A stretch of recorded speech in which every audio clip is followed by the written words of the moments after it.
రాష్ట్రంలో UB brand బీర్లు బంద్ అయ్యాయి. సంక్రాంతి పండుగ వేళ కొత్త మద్యం బ్రాండ్లను ప్రమోట్ చేయడమే లక్ష్యంగా పెట్టుకుంది రాష్ట్ర సర్కార్. అందుకోసం యూబీ కంపెనీకి చెందిన ఉత్పత్తుల విక్రయాలను అర్ధాంతరంగా నిలిపేసింది. ఆయా కొత్త బ్రాండ్ల వ్యాప్తికి ఉత్తర తెలంగాణకు చెందిన ఓ కాంగ్రెస్ ఎమ్మెల్యే రింగ్ లీడర్గా వ్యవహరిస్తున్నట్లు ప్రచారం జరుగుతోంది. సంక్రాంతి పండుగ వేళ తెలంగాణలో యూబీ బ్రాండ్ బీర్ల అమ్మకాలను నిలిపివేయాలని రాష్ట్ర ప్రభుత్వం నిర్ణయించినట్లు విశ్వసనీయంగా తెలిసింది.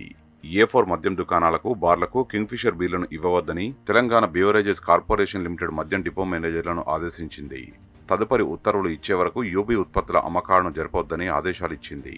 దీంతో సోమవారం రాష్ట్ర వ్యాప్తంగా మద్యం డిపోలలో కింగ్ఫిషర్, క్వీన్ఫిషర్, హీన్కెన్, ఆమ్స్టెల్ బ్రాండ్ల విక్రయాలు రాష్ట్ర వ్యాప్తంగా నిలిచిపోయాయి.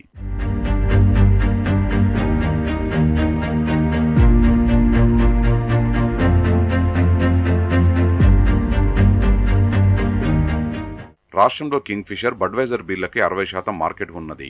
సంక్రాంతి నేపథ్యంలో ఈ బ్రాండ్స్ 80% మేర మార్కెట్ను ఆక్రమిస్తాయని అంచనా.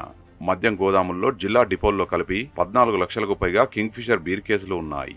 పండుగకు ఈ స్టాక్ సరిపోతుందని ఎక్సైజ్ వర్గాలు చెబుతున్నాయి. కానీ వీటి స్థానంలో కొత్త బ్రాండ్లను ప్రోత్సహించేందుకు పావులు కదుపుతున్నారని ప్రచారం జోరుగా సాగుతున్నది.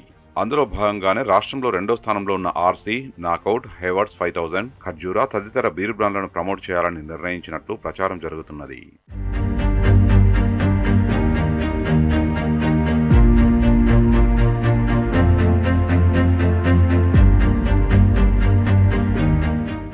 యూబీ కంపెనీకి ప్రభుత్వానికి మధ్య అంతరం పెరిగిన నేపథ్యంలో పాత బకాయిలు ఇచ్చి బేసిక్ ధరలు పెంచే వరకు రాష్ట్రంలో తమ బీర్ల సరఫరా నిలిపివేస్తామని యూబీ ప్రకటించింది.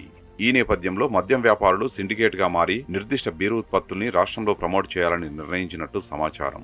ఈ క్రమంలో బడ్వైజర్ బీర్లను అడ్డుకుంటున్నట్టు తెలిసింది.